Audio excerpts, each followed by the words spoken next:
السلام عليكم ورحمة الله وبركاته. ازيكم يا حبايبي؟ عاملين ايه؟ ان شاء الله تكونوا بخير يا رب. النهاردة ان شاء الله يوم جميل، يوم الجمعة. ربنا يجعل ايامنا كلها خير يا رب، وفضل ورضا من الله. اللهم امين يا رب العالمين. يوم الجمعة طبعا يوم عائلي، يوم مليان بركات. يوم الجمعة خير ايام الارض، خير الايام ان شاء الله. باذن الله ربنا يكرمنا ويرضينا يا رب. النهارده طبعا اول ما بنصحى ان شاء الله بنجهز الفطار للعيله كلها، للولاد كلهم، وربنا يبارك في الجميع يا رب. بنكون كل متواجد، كلنا طبعا اجازه الجمعه، بنقعد مع بعض الفطار، وان شاء الله بنقضي وقت جميل مع بعض. طبعا الفطار بتاعنا فطار اسماعيلاوي، ما فيهوش اي حاجه، عباره عن طبعا فول. الفول بتاعنا الجميل زي ما انتم شايفين، كلنا بنحب طبق الفول الشهير دون. وبنحب طبعا الفلافل اللي هي الطعميه. الطعميه طبعا بنعملها بالسمسم، وجميله خالص، بتبقى مفيدة وطعمها جميل جدا. ومعانا طبق الطماطم الطرنشات، ومعانا جبنة رومي، ومعانا بطاطس، ومعانا طبق الجبنة القديمة اللي انتوا شايفينه ده، فظيع جدا يا جماعة، كلنا بنحبه. وبناكل طبعا بيض، وبناكل مخلل بيتي زي ما انتوا عارفين المخلل البيتي بتاعنا. وبناخد معاهم طبعا العيش البلدي اللي هو الطازة الجميل، طبعا بنجيبه بدري. ومعانا طبعا البيض المقلي اللي هو العيون، عيالي بيحبوا البيض عيون. طبعا الفطار احلى حاجه فيه ان احنا كلنا بنتجمع على الفطار الصبح، بناكل مع بعض.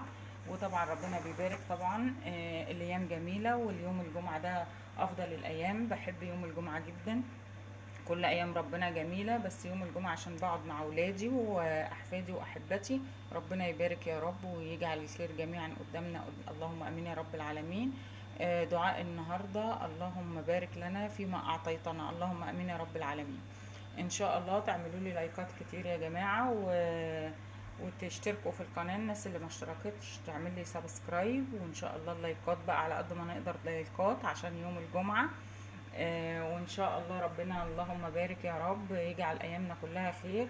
طبعا طبق الفول انا عاملاه بالطحينه وبالليمون وبالزيت، وحاطه له كمون وشويه ملح وشويه شطه. بحبه بالليمون، وعيالي بيحبوه بالليمون. طبعا الطعميه بتاعتي عاملاها بالكزبره والسمسم. طبعا لازم بفردها وبقليها في الزيت طبعا.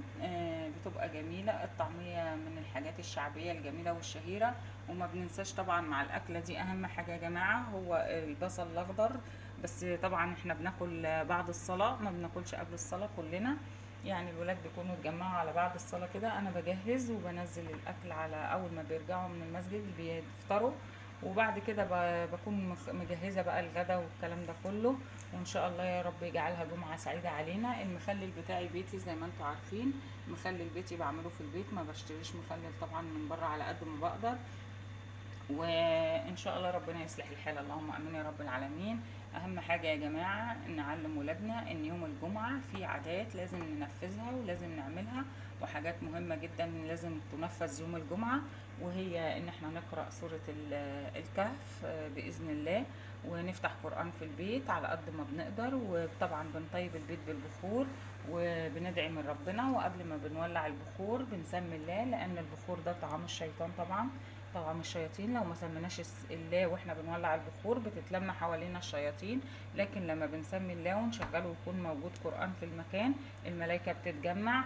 يا رب يجعل ايامنا كلها خير. طبعا انا مش هينفع ان انا اشغل قرآن دلوقتي، انتوا عارفين طبعا ليه، لان ممنوع اي اصوات، اي حاجة تيجي في الفيديوهات زي ما انتوا عارفين. يوم الجمعة يوم جميل، بيتلم فيه العيلة كلها والناس كلها بتقعد مع بعضها. احنا في اسماعيلية هنا بنحب نقعد مع بعض، وكتير قوي بنفطر برا. يعني كتير ان احنا بنطلع نفطر في الجناين في نمرة 6 وفي في البلاجات وفي الحتت دي، لان احنا ما بنحبش نقعد في البيت كتير. الاسماعيلاوية بيحبوا يخرجوا، بيحبوا يستمتعوا باوقاتهم وجوهم. لكن النهارده عشان طبعا احنا قاعدين في البيت، انا قلت طبعا ايه نجهز فطار في البيت. وزي ما انتم شايفين فطارنا بسيط جدا، ما فيهوش حاجه. واهم حاجه عندنا طبعا طبق الجبنه القديمه اللي انتم شايفينه ده، كلنا بنحبه، بيحدق مع الاكل وجميل. انتوا طبعا مش عارفين قد ايه اللمه حلوه، اكيد عارفين يعني.